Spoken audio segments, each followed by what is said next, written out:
Hi hello welcome to people media point. నేను మీ భార్గవి. ఇవాళ మనతో ఆమ్ ఆద్మీ స్టేట్ ప్రెసిడెంట్ హేమా సుదర్శన్ జిల్లోజీ గారు ఉన్నారు.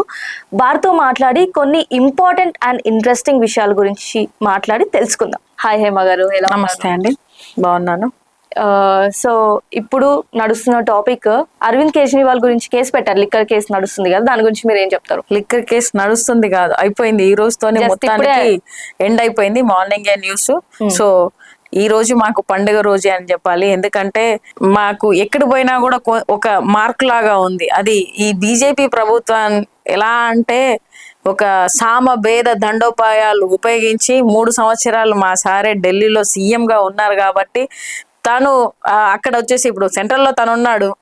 మోడీ గారు అదే ప్లేస్ లో వచ్చేసి మా పార్టీ ఉండడం వల్ల సో ఆయనని ఏ విధంగానైనా అన్ని రకాలుగా ఉపయోగించి జైలుకు పంపించాలి అని చెప్పేసి ఏదో స్కామ్ అని చెప్పేసి అది అనవసరమైన కేసు. ఇప్పుడు అదే విధంగా మనకు కూడా ఇప్పుడు మా పార్టీలో ఏంటిది సంజయ్ సింగ్ గారిని కానీ మనోజ్ సిసోడియాని కానీ ఇప్పుడు చూసుకుంటే మా సార్ కేజ్రీవాల్ గారు కానీ ఎన్ని సంవత్సరాలు అంటే దగ్గర 3 సంవత్సరాలు 4 సంవత్సరాలుగా మా పార్టీ లీడర్స్ అందరినీ ఇబ్బంది పెట్టుకుంటూ కేసులు. ఎందుకంటే మోడీ గారికి కేజ్రీవాల్ గారు అంటే అంత భయం, మా పార్టీ అంటే అంత భయం. అపోజిషన్ పార్టీ ఏదైనా ఉంది అని చెప్పేసి అంటే ఇప్పుడు బీజేపీ ప్రభుత్వానికి ఓన్లీ కేజ్రీవాల్ గారి పార్టీ, ఆమ్ ఆద్మీ పార్టీ.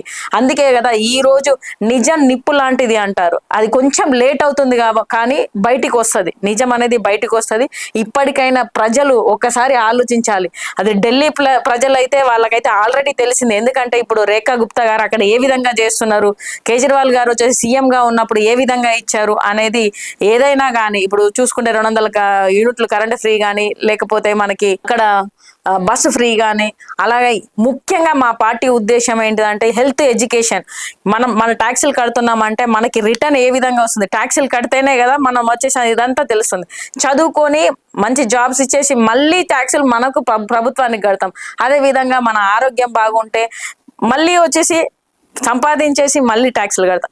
ఈ విధంగా జనాలకి ఏదైనా ఇవ్వాలి అంటే హెల్త్ ఎడ్యుకేషన్ అది మా పార్టీ సిద్ధాంతం. కాబట్టి ఆ పార్టీ సిద్ధాంతం ఏ రోజు కానీ ఇప్పటి వరకు ఎంతమంది మోడీ కాదు ఇంకా ఎవరు వచ్చినా కానీ అన్యాయాన్ని ఎదిరించే పార్టీ అంటే ఆమ్ ఆద్మీ పార్టీ. ఆమ్ ఆద్మీ పార్టీని ఎదిరించే నాయకత్వం ఎప్పుడు ఉండదని చెప్పేసి ఖచ్చితంగా చెప్తున్నాము. ఈ రోజున చూసుకుంటే బీజేపీ ప్రభుత్వం సెంట్రల్లో 10, 11, 12 సంవత్సరాలుగా ఉంది. ఇప్పటి వరకు చూసుకుంటే మహిళలకు ఏదన్నా వచ్చేసి మనకి ఇప్పటిదాకా చూసుకుంటే 50-60 వేల మంది వచ్చేసి ఏంటిది కనిపించకుండా పోతున్నారు అని చెప్పేసి వార్తలలో వస్తుంటాయి. మనం చూసుకుంటే ఆన్లైన్ లో వీళ్ళకి వచ్చేసి ఉంటుంది. దాన్ని ఎందుకు వీళ్ళు వచ్చేసి పెట్టలేకపోతున్నారు ఇప్పటిదాకా? సో ఈ విధంగా మొన్న ఢిల్లీలో వచ్చేసి ఎన్ని కేసులు ఉంటాయి. రేఖా గుప్తా వచ్చిన తర్వాత ఒక వారం రోజులలో జనవరి 15 వరకు 800 మంది మిస్సింగ్ అయ్యారు. అంతకు ముందు 11 సంవత్సరాల నుంచి 50-60 వేల మంది మిస్సింగ్ అయ్యారు అని చెప్పేసి అంటున్నారు. అంటే ఈ ప్రభుత్వం ఓన్లీ చాలా న్యూస్లలో కూడా చూసుకుంటున్నాం. దాంట్లో ఏ విధంగా వస్తున్నది, బీజేపీ ప్రభుత్వం చిన్న అమ్మాయిలను వచ్చేసి వాళ్ళని తీసుకెళ్లేసి ఏంటిది మిస్సింగ్ చేసేసి వాళ్ళను లాస్ట్కి వచ్చేసరికి మానభంగాలు చేస్తున్నారు. అమ్మాయిలను అంత గలీజ్గా ఎలా చేస్తున్నారు అనేది మనం వీడియోలలో కూడా చూస్తున్నాము. ఆ కేసు చూస్తే గానీ ఎలా ఉన్నది అంటే కనీసం అమ్మాయిల్ని చిన్న పిల్లల్ని కూడా వండుకొని తినే వాటిని కూడా చూస్తున్నాం ఈ రోజులలో. సో ఈ బీజేపీ ప్రభుత్వం ఎక్కడ ఏం చేస్తున్నది, ఓన్లీ వచ్చేసి అదానిని అంబానీని కాపాడడానికి, అదానిని వచ్చేసి డెవలప్ చేయడానికి మాత్రం ఈ మోడీ ప్రభుత్వం ఉంది, ఈ బీజేపీ ప్రభుత్వం ఉంది. ఈ రోజు మా సారు బయటకు వచ్చారు అంటేనే మీరు చేసి ఎన్ని అఘాయిత్యాలు చేసి మా వాళ్ళని వచ్చేసి బీజేపీ ప్రభుత్వం లోపల పెట్టినా కానీ ఈ రోజు దేవుడు ఉన్నాడు. నిజం అనేది బయటకు వచ్చినప్పుడు ప్రతి ఒక్కరికి తెలుస్తుంది అని చెప్పి నిరూపైంది. ఖబర్దార్, ఇప్పటికైనా బీజేపీ వాళ్ళకి కానీ ఈ రోజున చూసుకుంటే మన హైదరాబాద్ లో వచ్చేసి రేవంత్ రెడ్డి ప్రభుత్వం కూడా సేమ్ బీజేపీ ప్రభుత్వం ఎలా చేస్తున్నదో ఆర్ఎస్ఎస్ వాది అయిన ఈ రేవంత్ రెడ్డి గారు అదే విధంగా సేమ్ మోడీ, ఎందుకంటే చంద్రబాబు నాయుడుతోని బీజేపీకి ఈయన కూడా సంబంధాలు ఉన్నాయి కాబట్టి ఇప్పుడు హైదరాబాద్ లో కూడా సేమ్ ఇదే విధంగా చేస్తున్నారు. ఖబర్దార్, మొన్న చూస్తే మనకి భూదాన్ భూముల మీద వచ్చేసి ఆడవాళ్ళని ఏ విధంగా వచ్చేసి రోడ్డు మీద వేశారు. ఏదైనా ఉంటే మాట్లాడాలి కానీ ఇలా అన్యాయంగా కేసులు పెట్టేది. ఈ రోజు చూసుకుంటే మరి రాహుల్ గాంధీ గారు ఏం చేస్తున్నారు?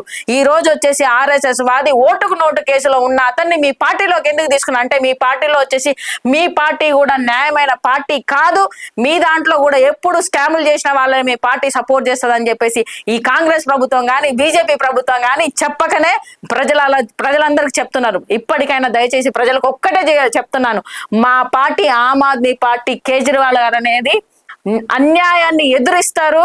ఎందుకంటే తను ఒక IAS గా ఉండి కూడా ప్రజల కోసం వచ్చేసి మన కోసం వచ్చాడు. సో ప్రజల పక్షాన ఏ పార్టీ అయినా ఉన్నది అంటే ఒకటే ఆమ్ ఆద్మీ పార్టీ. దయచేసి ఇప్పటికైనా కూడా ప్రజలారా ఖచ్చితంగా మనకు కావాల్సింది హెల్త్ ఎడ్యుకేషన్ కాబట్టి అది ఇచ్చే పార్టీని ఎంచుకోవాలి. ఈరోజు కేజ్రీవాల్ గారు ఇంకా మీద ఏ పార్టీ కానీ మా మీద ఏంటిది నింద మోపడానికి లేకుండా వచ్చేసి సుప్రీంకోర్టు నుంచి ప్రతి కేసులు కొట్టేసినట్టుగా వచ్చారు. అయితే ఈ కేసు రాజకీయ కుట్ర అంటారా? 100% రాజకీయ కుట్ర కాబట్టే కదా ఇప్పుడు అపోజిషన్ ఏదైనా ఉంది అంటే బీజేపీ ప్రభుత్వానికి ఓన్లీ కేజ్రీవాల్ గారు ఆమ్ ఆద్మీ పార్టీ కాబట్టే కదా ఇన్ని రోజులు ఇన్ని సంవత్సరాల నుంచి 3-4 సంవత్సరాలుగా మా నాయకులను వచ్చేసి జైళ్ళల్లో వచ్చేసి ముప్పు తిప్పలు పెట్టారు. అంతకు ముందు కూడా కేసెస్ కొన్ని లీడర్ అవి మాఫీ అయిపోయినాయి. ఈ రోజు చూసుకుంటే అన్ని రకాలుగా మా పార్టీలో ఉన్న అందరు లీడర్లకు వచ్చేసి ఈ రోజు న్యాయం దొరికింది, న్యాయం గెలిచింది అనేది ఖచ్చితంగా తెలుస్తున్నది. ఇక మీద ఏ పార్టీ కానీ మమ్మల్ని క్వశ్చన్ చేయడానికి లేదు. ఎందుకంటే మా పార్టీ నింద అనేది వేసుకున్నది బయటికి వచ్చింది కాబట్టి క్లీన్ షీట్ గా ఇప్పుడు ఆమ్ ఆద్మీ పార్టీ ఉంది. నింద వేయడానికి ఏ ప్రభుత్వానికి లేదు. ఇప్పుడు అదే ఈ కోర్టు తీర్పు వచ్చిన తర్వాత అరవింద్ గారు ఎక్కెక్కి ఏడుస్తున్న వీడియో ఇప్పుడు బాగా వైరల్ అవుతుంది. ఎవరికైనా ఉంటది కదండి, ఖచ్చితంగా ఇప్పుడు ప్రజల కోసం సేవ చేయదంటే ఏమో అంటారు కదా, పండ్లు ఒక చెట్టుకు మామిడి పండ్లైనా ఏ పండ్లైనా పైన ఉంటాయి, బాగా కాస్తూ ఉంటాయి, అది ఎందుకు జనాలకు ఇవ్వడానికే. కానీ దాన్ని ఏం చేస్తాం మనము, రాళ్ళు తీసుకొని కొడుతూ ఉంటాం, ఎందుకంటే అది తినడానికి. అలాగే వచ్చేసి మంచి అనే ఏ ప్రభుత్వం ఉన్నా మంచి అనే మనుషులు ఉన్నప్పుడు ఖచ్చితంగా వాళ్ళకు వచ్చేసి 4 రాళ్ళు దెబ్బలు పడుతూనే ఉంటాయి. కానీ అది తెలిసినప్పటికీ కొంచెం లేట్ అవుతుంది. ఖచ్చితంగా అలాంటిదే జరిగింది. మా పార్టీ అనేది క్లీన్ షీట్ అనేది ఇప్పుడు అర్థమైంది. వాళ్ళు ఎన్ని కేసులు మోపని ఏమైనా ఇప్పుడు సిగ్గుండాల ఈ బీజేపీ ప్రభుత్వానికి, మోడీ ప్రభుత్వానికి. ఎంతసేపు వచ్చేసి ఓన్లీ వేరే పార్టీల నుంచి ఉన్న వాళ్ళందరికీ ఎవరెవరికి ఎమ్మెల్యే కానీ ఎంపీలకు కానీ ఇప్పుడు తీయండి ఒక్కసారి ఎంతమంది మర్డర్లు మానభంగారులు చేసేసి వాళ్ళ కేసులు ఎన్ని ఉన్నాయి. వాళ్ళని అంతెందుకు ఓటుకు నోటు కేసులో వచ్చేసి రాహుల్ గాంధీ కనబడట్లేదా? ఈయన వచ్చి మన రేవంత్ రెడ్డి ఉన్నారు, మరి వాళ్ళందరినీ వచ్చి పార్టీలలోకి ఎందుకు జాయిన్ చేసుకుంటున్నారు? వాళ్ళ మీద ఇప్పుడు తీసుకురండి, బయటికి తీసుకురండి. మీ పార్టీలో జాయిన్ అయితేనేమో క్లీన్ షీట్, వాషింగ్ పౌడర్ నిర్మాణలాగా వచ్చేసి మొత్తం వాష్ అవుట్ అయిపోతారా? వేరే పార్టీలో ఉంటే వచ్చేసి వాళ్ళు దొంగల. అందుకే కదా మా పార్టీని కుట్రబట్టి నువ్వు ఈ రకంగా చేసినా కానీ ఈ రోజు నిజం అనేది గెలిచింది. నిజాయితీకి ఖచ్చితంగా ఒక టైం వస్తుంది, ప్రకృతి కూడా ఖచ్చితంగా సహకరిస్తుంది అని చెప్పేసి మేము తెలియజేస్తున్నాం.